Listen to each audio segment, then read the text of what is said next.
Good morning, everybody. My name is Tim Burgess. I'm with FireBlast, and today we're going to go over your car fire and your helicopter prop that you guys have purchased from us. So we're going to go over the introduction, pretty much. That's what I just did. And you guys, this is a Navy grant, so this is Navy 3 of 3 projects that we have going on. All right. We follow all the NIOSH rules, the warnings and safeties we're going to be covering here too in just a little bit. Description of what the props are and what the parts are, kind of thing. System features, what puts us out from the rest, all right? The total setup, startup, operation, ignition, policies and procedures. You guys do have some of them already, so you guys just upload these new ones or change them if you need to. If you don't know where we're located out in Corona, California, and they were founded in 1997, all right? All of our props are designed to be as realistic as we can get it. The only thing that we don't have a lot of is the smoke. And that's what people wish we had, but according with NFPA and EPA and all that stuff, we just reduced that smoke. All right. All of our training meets and exceeds all state and NFPA requirements. All right. And all our stuff is third-party tested before it leaves the shop. This picture should be updated. We've probably got about 250 props out there now instead of 225. All right. You have a 1-year warranty and service agreement on this. I don't know if you guys have the extended warranty. I am not sure, but you could have an extended warranty on this also. And we are on the cutting edge of the firefighting service. Today you guys are going to demonstrate for me the loading and unloading of the props. All right, there's 2 different props we have to load and unload off the same trailer. They're pretty much, they're close in the procedures, but the weights are a little bit different, and you have to just watch out for a few other obstacles as you're loading it up. You're going to demonstrate the startup and the layout procedures for me. So once I kind of give you a plan of where it's going to be or what it should look like, you guys can set it up like that.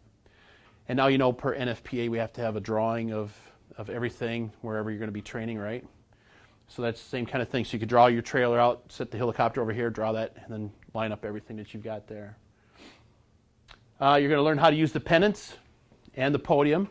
And I'll show you here the pendants in just a little bit, and how to inspect the igniter box and all the igniter box operations. All right.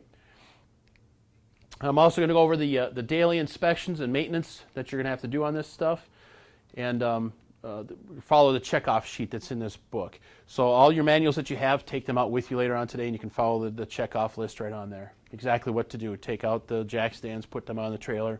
Take out the ramps, put them on, that kind of thing. Okay, we kind of went over this a little bit already. We've cover all the NIOSH rules. The warnings. This is all the real basic stuff. It's kind of like don't stick the screwdriver in electrical panels. All right. Don't burn Class A materials inside of this trailer. This is only in the props. I'm sorry. This is only for the Class B for propane. All right. And that kind of thing. Don't spray an aerosol can near an open flame. You know. So all these warnings are on there because it's happened to someone before or whatever. And also the safeties too. Don't do that stuff. It will harm you as well as the unit. All right. You guys are going to be trained in as the FCO. All right. And we're going to go over what that means just a little bit.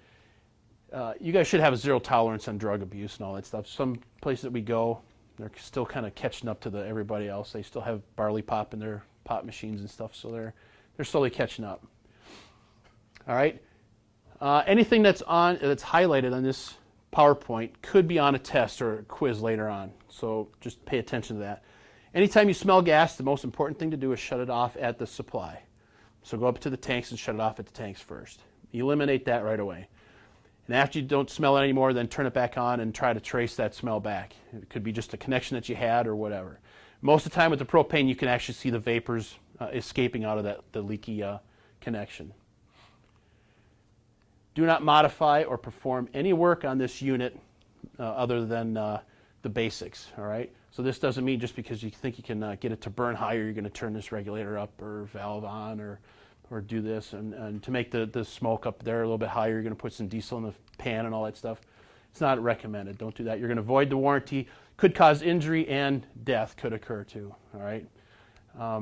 We've had some scenarios around that I could talk about later, all right? You guys are going to be qualified to operate this. So this is not like a train the trainer kind of class. So this is for you guys here to operate it. So you're actually going to be hanging on to the pendants and doing that. We can't stop you from training some other people. So this is just, you guys are going to be trained today from me like that. All right. Any questions with that? It's pretty simple.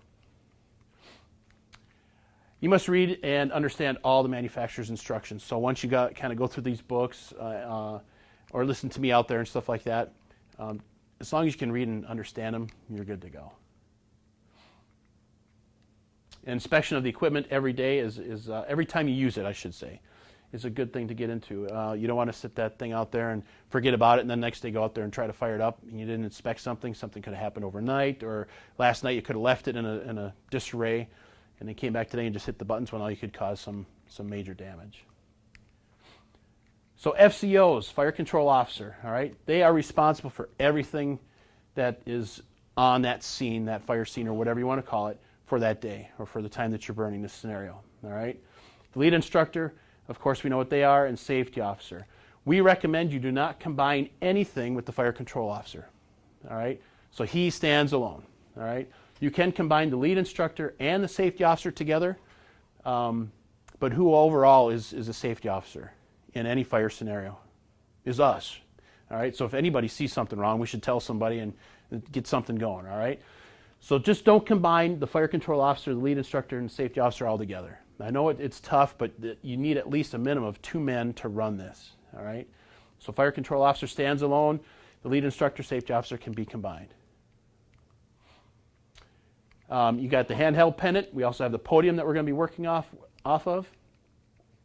All the doors open up. The rotor, the hood, on the both the hood and the trunk will open up on your car. The doors open up on the car. Same thing with the helicopter. The helicopter doors will open or slide. The rotors will spin around, so we can lock them in place, and you will see that in just a little bit when we get outside. Excuse me. Adults learn through repetition. So the more and more you get your hands on this thing, the better you're going to be, the more efficient you're going to be at setting it up. I'm sure the first time we set it up, it's probably going to take about a half an hour to 40 minutes. But later on, once you guys do it a few times, 15 to 20 minutes, you'll be set up. You'll be good to go. All right? We kind of went over all that stuff. So these props can be used for fire behavior, all right, when it kind of happens in the cockpit. Like I said, we don't provide the smoke. That's the only bummer, all right? But other than that, you can actually just let it burn up, and you'll see how that goes, all right? The exterior, indirect attack, direct attack, engine compartment fire, cockpit fire, search and rescue on it. You could actually set a smoke machine underneath it and just smoke that thing up, all right, and then do a search and rescue on it. This is for the Midwest team, but I couldn't get a picture of your decal right away, so I just went off that. All right, so this is what your prop looks like right away. All right, so it's on the trailer just like that. First thing we have to do is find a level or close to level ground as we can find to set this thing up. All right, so we got it right back in back of the station there. We're going to set it up back there today. And you do have a training pad out there. You can set up on the training pad, or if you have to go someplace else, make sure it's pretty level when you do it. All right. And the highest point should be about 50 feet away from the helicopter. All right, so that's where your podium would be and all that stuff. So we're not going to submerge any of the wires inside of in the water. All right. So to start unloading, you're going to stabilize the 4 corners of the trailer. So once you find the parking area that we're going to set it up at, put those hand jacks out on the sides, crank them down just so they're tight on the ground, not to lift the trailer up. All right, just so they're snug on the ground. All right. We're going to remove the cotter pin and the safety pin that's in the back of the trailer and pull the ramps out. We're going to set the ramps in place, and they have to go at an angle. You can see where this right now is at an angle. That's the only way they're going to let rest in there. They don't pivot. All right, so you're just going to rest that back at an angle. All right, and when it rests flat on the ground like that, then you're good to go. All right, so we kind of designed it so it has a little pitch from the front of the trailer to the back of the trailer, so it helps aid the helicopter or the car off the trailer. All right, so once you have that flat, you're good. If you can stick your fingers underneath here, you're not high enough yet. You're probably going to have to get another person to help push that helicopter off because you don't have enough of a incline to do that. Okay, then you go back in. You're going to remove the tie downs underneath the helicopter or the car, whichever one you're going to use. All right. Plug in the winch control, which is right in front. You're going to locate that. That'll be in your toolbox up there. And like I said, yeah, go ahead. Is there in this handout the step-by-step? There should be a step-by-step procedure in there. Okay. I wanted to kind of follow along with you while you're doing it. But Right. I don't know where it is in here. It should be, yeah, I wish I knew exactly where it was. That's okay. I'll dig through it and find it. It'll be in there. And if not, by the end of the day, I've got one on my thumb drive, and I think you guys have one for the FireBlast trailer. We just modify that too. I mean, just take that whole... Found it. You found it? Okay. All right, so plug it in, and make sure you plug it in that the tabs line up correctly. You don't want to force them in there and break them off, because if you do that, you're inoperable. All right? So make sure you line that up right when you do that. When you're hanging on to this, you're going to see a spool in and a spool out. Make sure you hit the right button. You don't pull it in when you want to push it out, kind of thing. Okay? Oops. Then what you're going to do is get help to push the helicopter off. Right here we got two guys helping, just to keep the cable taut. Because when you release that the winch on there, it goes a little faster than what the gravity will pull that helicopter off. So if you start free spooling, basically, you're going to put all that cable on there, and once the helicopter gets off that trailer, it's going to snap that. All right, you could damage the cable. So what all they're doing is trying to keep that just taut. Okay, so once that's taut enough that it's not going to free spool, it's not going to come off of there and bind up on you. Okay, it's going to need about 3 people to operate it. You're going to have one person running the control and 2 people running helping aid the helicopter or car off. Okay, it's recommended you do not have anybody standing downside of that helicopter or car, just in case the cable or something does happen that it's just going to come flying off. Okay, keep everyone clear of that area. Use caution when unloading it, that you don't have the rotor set up in place already. Somebody may have went up there and set this up, or something wasn't tied down right, and all of a sudden it'll spin on you. Just make sure all that stuff is secured when it comes off the trailer, and you do that stuff after. Okay. Then once you have the helicopter in place, all right, or right off the back of the ramp, you can just hook the cable right there. And then what I'd have somebody do is spool it back in and hook it on the D-ring on the back of the trailer, just to keep that taut, so that cable, like I said, does not free spool on the spool itself. All right. Then to move the car or the helicopter around, simply take this pin out of the back. Now you have it articulating casters back there. So now you can roll the car around or the helicopter around any way you want to go. Okay. Then once you stabilize that, or once you got it in the right spot, then you go ahead and you can stick wheel chocks on it. Now it's going to pretty much stay right there. Okay, but then when you load back up on the trailer, make sure you start loading it up and then pin this back in place. That way it gives you a little opportunity to slide it, to adjust it. And we'll go over that when we get out there. Okay, now the igniter box setup. The igniter box is located on the front of the trailer. What you're going to have to do is take off these 2 T-handles that are right here and take that bar that's in the back. Take that out so you can grab that handle. All right, slide that igniter box, which is inside here, slide that out, and then slide that heat shield, which is right around it. Slide that out of there also. Set that on the ground, because we're going to be inspecting this. The heat shield we'll put on the ground first and set the igniter box up on top of it. It makes it a little easier to work and inspect it. Okay, so this is what your inside of your igniter box looks like. Once you open it up, you're going to have your honeywells back in this box here.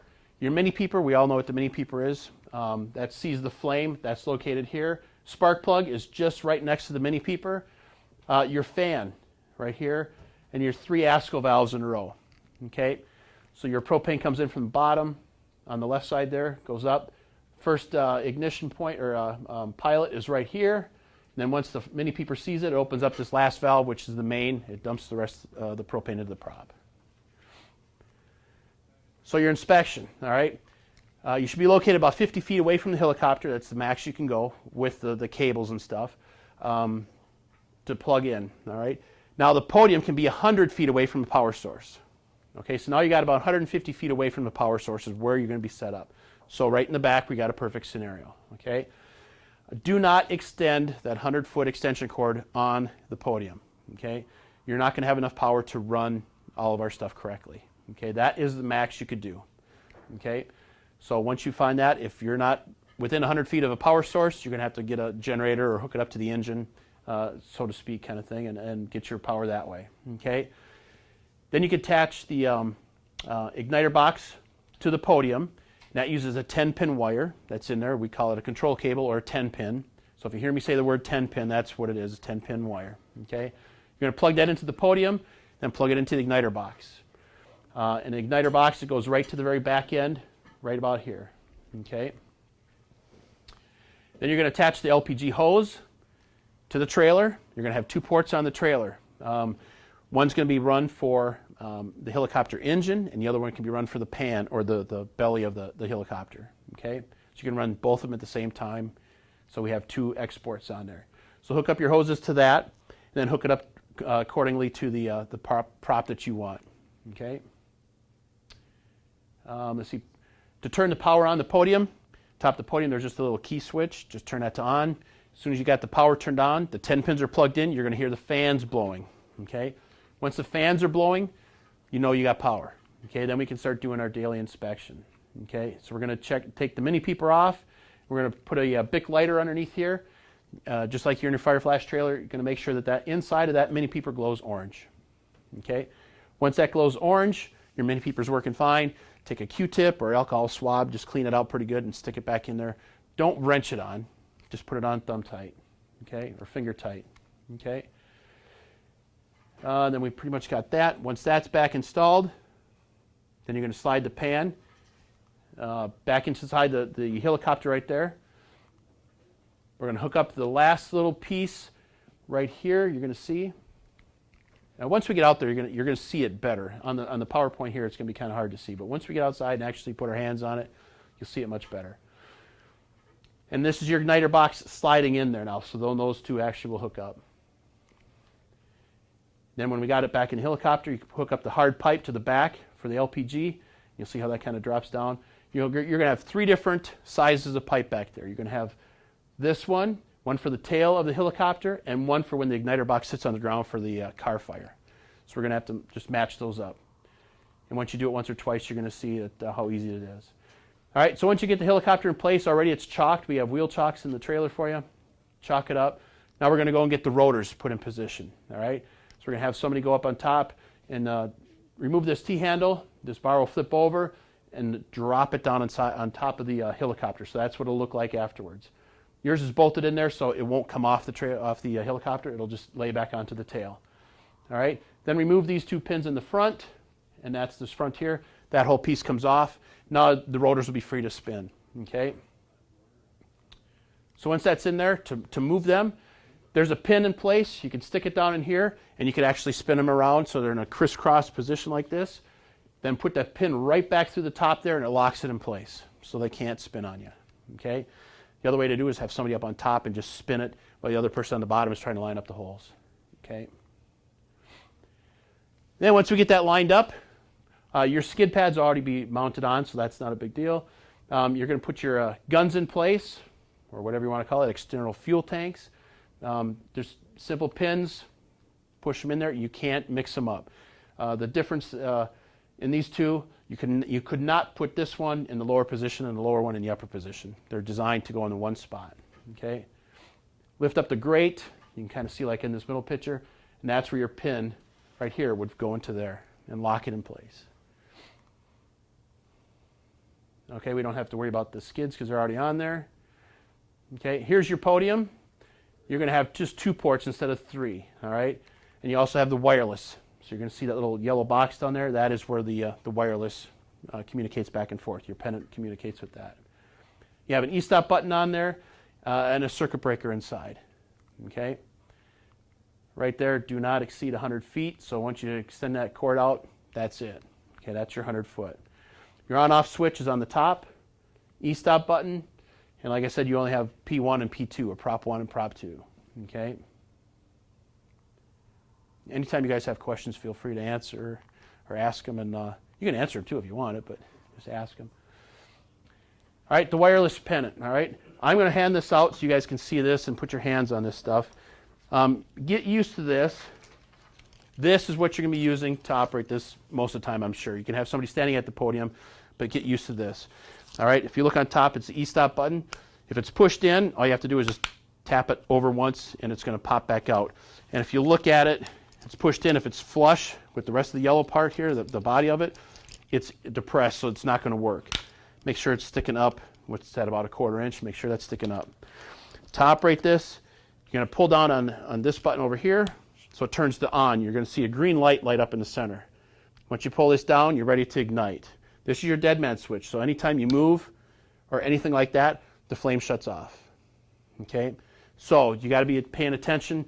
You're going to be wearing gloves usually, and that's what I want everybody to use it. And then you could have this case on there too, so now it makes it even tougher to grab in there and hang on to this. So if you do actually talk to somebody and turn your back, you could lose this. The fire goes out. Okay? So we don't have a fire continuously burning and you're not paying attention to it, kind of thing. Then to ignite it, just pull down on this so it's there, then hit this button once, and you have a red light right up in here light up.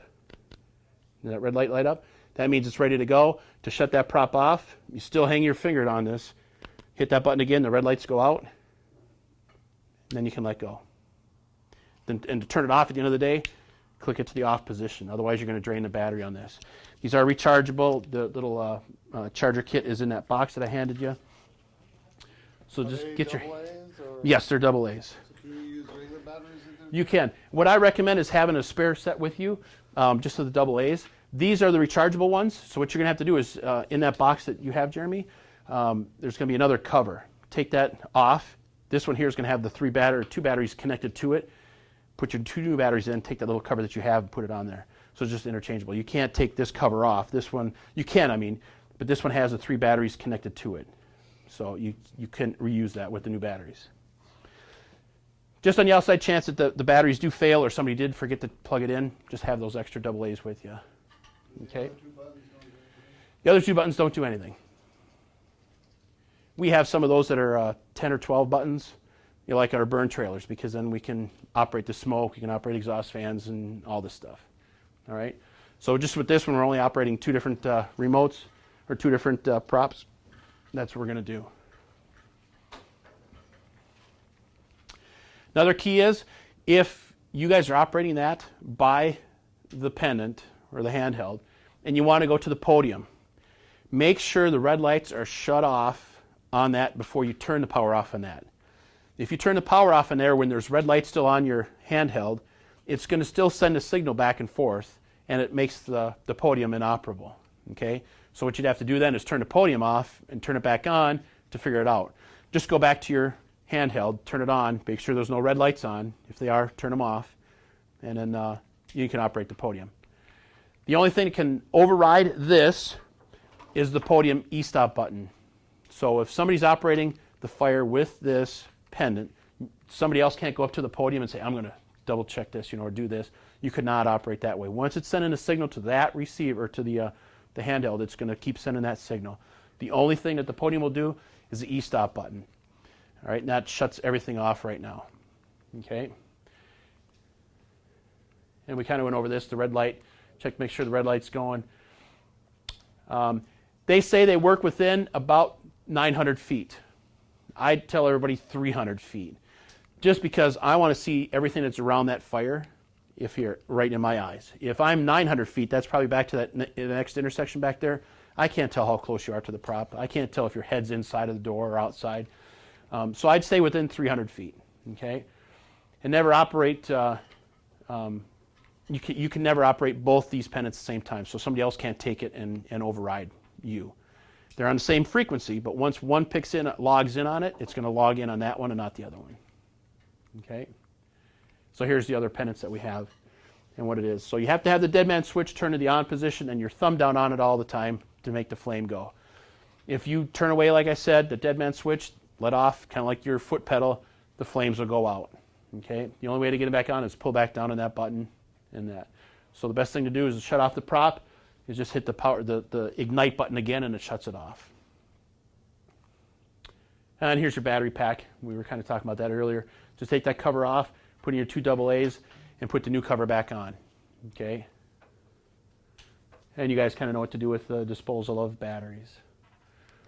Ignition procedures, all right? I don't know how you guys do it, but this is kind of how we're going to tell you how to do it. Make sure the power's turned on right away. Okay, so you got the fans are blowing, and you can hear that, so that's good. You're going to pick prop 1 or prop 2, whichever one you're hooked up to. All right. Notify everybody in the area that it's like fire in the hole or all clear, whatever you want to yell. All right. Then you're going to press that button and hold it. All right. On the podium, you have to hold it. As long as you're holding that button, the fire's going to go. As soon as you let off that button, the fire goes out. Okay. So it'll probably take about 3 to 4 seconds to actually get it to totally light. All right, so once you hit that button, you're going to go up there. It's going to 1, 2, 3. Now the prop will take off. All right. So sometimes people are impatient. They hit it once. Oh, it didn't work. Hit it again. It didn't work. Then they call us up and we have to walk them through. Make sure you hold it down for 3 to 4 seconds. Okay. Once you do that, like I said, you keep pressing it until you think that the students did a good enough job. Then you can take your finger off that button, and then the fire goes out. On the Pendant, it's just the opposite. Once you turn that button on, your dead man switch on, you hit prop ignite. That's all you have to do is hit it once. And that red light comes on, it's going to light. So you don't have to have your finger on that button the whole time. All right? And then when you want to shut it off, hit that button again, the prop goes out. That's the only difference between the Pendant and the handheld. Okay? So that's up to the operator or the FCO to look and see how long. There is no water flow on this like some other companies have a water flow. You guys just look at this and as an instructor you say, okay, yeah, they did this right. I can shut off the flame. Or, nope, they're not doing it right. I got to teach them how to do it. Or somebody else has got to teach them. So you just keep holding the button until they get it right. So I kind of went over the dead man switch and stuff on here. Same kind of thing.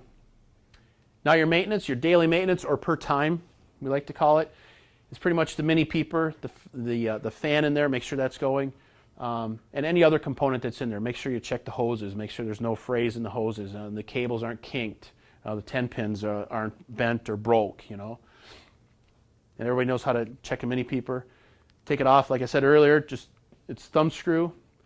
Take a Bic lighter with the power on and run around that, and as long as the inside glows orange, you're good. If it doesn't glow orange, a couple of things. The mini peeper's bad, or you don't have the power turned on, or the podium or the igniter box plugged in. All right. So once you get that, clean it off with an alcohol swab. Thumb screw it back on there. You don't need a wrench. Okay. Flame detector daily. Inspect the igniter box, kind of what I just was telling you about, and perform an LPG gas leak check. Everybody knows how to do that with soapy water. Just go run around. If you have issues all the time, just run around. You might have to tighten it up. Okay. Maintenance is going to be performed by a FireBlast technician, which is myself, Jason, or Neil will come out, and we can do anything that has to be worked on, especially under the warranty. You know, don't start messing around thinking you've got it worked on, and then all of a sudden something else goes wrong. Well, now you just voided your warranty, kind of thing. And then contact one of us to set up a maintenance on it if you have to. That's pretty much my PowerPoint. I kept it short and sweet because the only time we learn on stuff was we put your hands on it.